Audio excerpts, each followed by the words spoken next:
आज आजची मीटिंग बोलवण्याचं कारण एवढंच होतं की कोऑर्डिनेशन व्यवस्थित झालं पाहिजे. शहरातले जी काही विविध भागात, वॉर्डात, प्रभागात जो हद्दवाढीतला आलेला भाग आहे त्यात कामं कसे मार्गी लावता येईल हे एवढ्याकरता मीटिंग होती आणि चांगल्या प्रकारे मीटिंग पार पडली. आणि प्रशासनसुद्धा त्यांनासुद्धा सूचना अशा देण्यात आल्या की जे नवीन म्हणजे जे फर्स्ट टाईम नगरसेवक आहेत तर त्यांनासुद्धा त्यांचे एक अनुभव तर सी ओ साहेब असतील किंवा त्यांचे जे वेगवेगळे हेड्स ऑफ डिपार्टमेंट असतील त्यांचे संपूर्ण सगळ्यांनाच एवढं सगळ्या सूचना दिल्या की तुम्हीसुद्धा काय या सगळ्यांना तुम्ही सहकार्य केलं. म्हणजे ते करतातच, करत नाही अशातला भाग नाही, पण एखादं समजा गायडन्स करणं ज्याला म्हणतो आपण, कारण की नाही म्हणलं तरी जर सी ओ साहेब किंवा जर अनुभव जास्त आहेत त्या वर्किंगमध्ये, बाकी असं काय हे काय कुठलं हे नाही, हे दावे काय नव्हते. आणि दुसऱ्या सूचना गेल्या की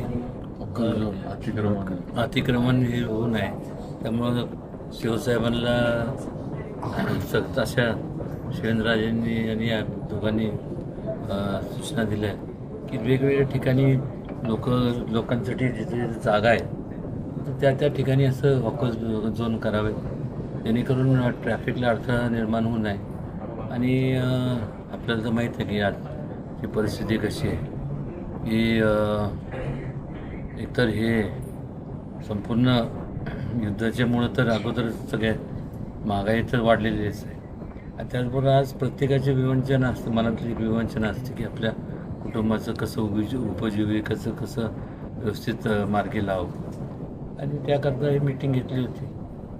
सभागृहात होणाऱ्या वादावर काही तोडगा निघाला का नाही वाद एक लक्षात घ्या, मी तेच सांगतो ना, मी सांगितलं की पहिलं कुठल्याही मीटिंगच्या अगोदर अध्यक्ष आणि उपाध्यक्षांनी बसून सगळ्यांबरोबर त्यांचे जे काही सूचना असतील, प्रत्येकाला वाद असं नसतो. लक्षात घ्या, समजा माझा एक वॉर्ड आहे, शिवेंद्रराजेंचं माझ्या शेजारी वॉर्ड, तर मला वाटतं की माझ्या वॉर्डमध्ये काम व्हावं, पण हेच जर अगोदर बसून ठरलं, त्यांनी सांगितलं की समान संपूर्ण वॉर्डमध्ये वाद असायचं कारण काय मला सांगा. की प्रत्येकाला असं म्हणजे स्वाभाविक आहे वाटणं की ज्या लोकांनी आपल्याला निवडून दिलं, ज्यांनी आपल्याला मतदान केलं आहे, तर त्यांच्या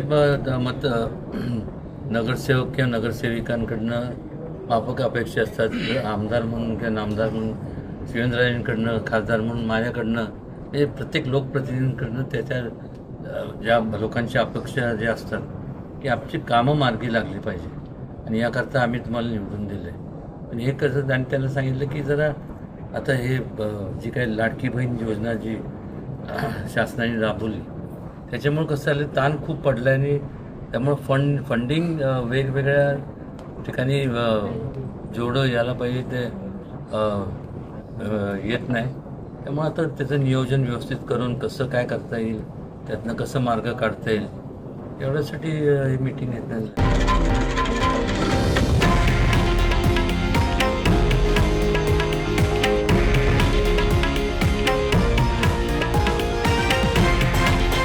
हे आहे देशातील नंबर 1 न्यूज नेटवर्क आणि आपण पाहत आहात TV9 मराठी, एकमेव.